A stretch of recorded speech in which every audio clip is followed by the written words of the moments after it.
Ireland. A patchwork of petty kings jostling for hills and pastures and green glens. My adopted isle.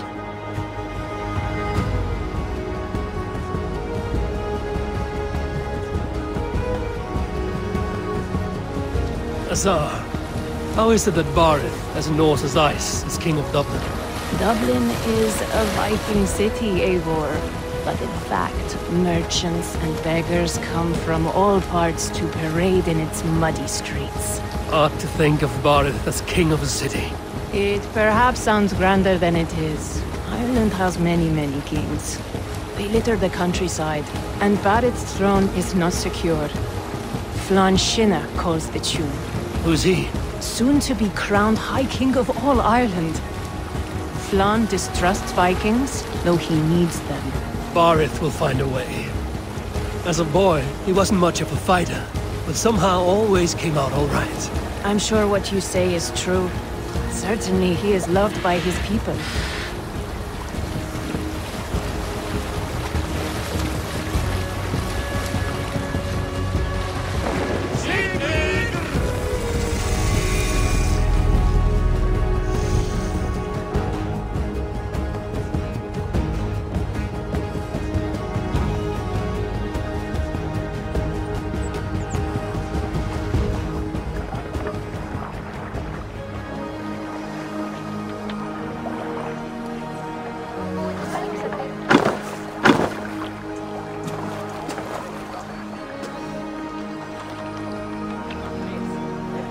Your crew can find lodging here.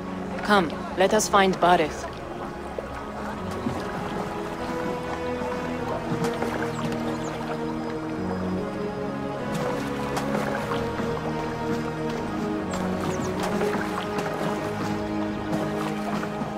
Eivor! Blood of my blood! Look at you! You have Aunt Rosta's cheekbones! And you, the 7-year-old lives in you still. It has been a long stretch since we pelted old Ganfrid with apple cores. He never forgave us that. And Sigurd in the clan? How goes with all? There's much to tell you, Barith. But let me breathe your Irish air. Thank you for keeping my ports from being set ablaze in my absence. My ports? Yes, old man. I can rule my city even without you here. Eivor, you arrive in good time. I'm hosting a feast in honor of my son, Sigfrid. He is 17 today. A 17-year-old son. And rather a difficult boy at that. Come, there's much to show on the way to my castle. A kingship, a son, and a castle. Truly, you have a fine life, Barith. Castle? It is a wooden house. Finely crafted, to be sure, but in Shiraz, it would be home to a middling rug merchant.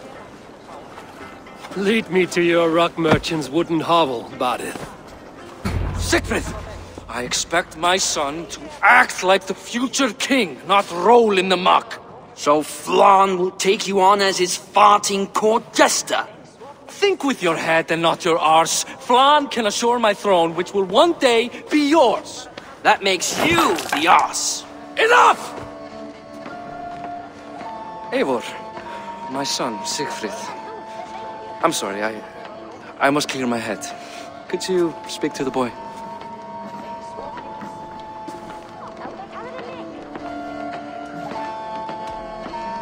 Only shitbirds mock their father under his own roof. Right.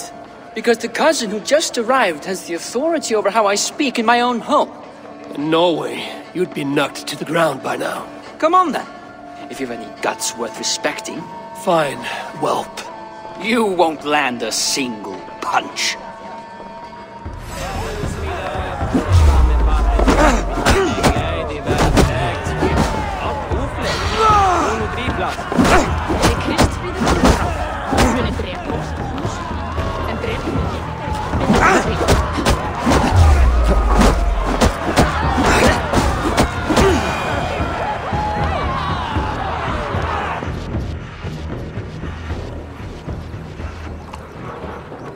I guess I owe you thanks for not beating me bloody. I'm not here to quarrel with you, Sigfrid.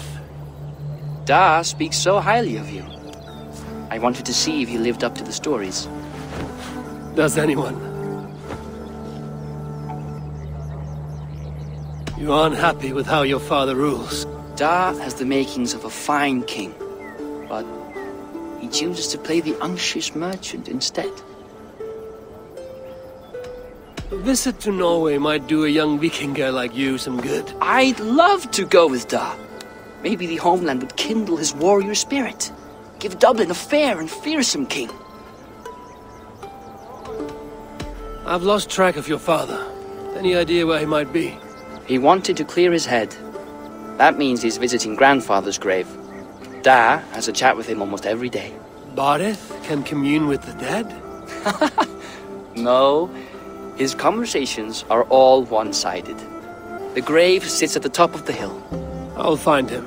Thank you, Siegfried. Eivor! Teach me how to hit like that sometime.